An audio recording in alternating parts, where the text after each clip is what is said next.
ፈለጋችሁ ምን ነገር እንድናረግ አልፈለጋችሁ ሆን ብለሽ ከሆነ እንደዚህ አይነት ነገር የምታረጊው ምንም ሆን ብዬ አይደለም። አንቺ ግን በጣም አላበዛሽው? እስካሁን ድረስ እርጉዝ ስለሆነሽ ነው ዝም ያልኳት።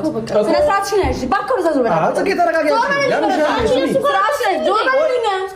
እንዴ አሁንም ትከራከሪያለሽ? እንዲወድቅልሽ የምትፈልጊው ይኸውላችሁ እኔ ለሱ ብዬ እስካሁን ድረስ ዝም። ኧረ በእግዚአብሔር ዝም ለምን አትይኝ?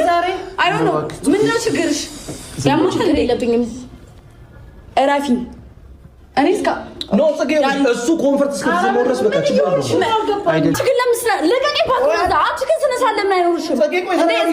ስለሆነሽ ብዬ ነው እኮ ተረጋጊ። አንቺ ኧረ አንቺ ሜሪ ያለ ሜሪ እባክሽ ተረጋጊ። ጽጌ ኧረ በእናትሽ ጽጌ ተረጋጊ። ጽጌ ጸጉሯን ጽጌ ጽጌ አንቺ እንዴ እንደዚህ ነገር የሌለብሽም ጽጌ ላይ ድረስ አብሬሽ ነው። ጽጌ ላይ ውጪ አዶም ሜሪ ይሻላል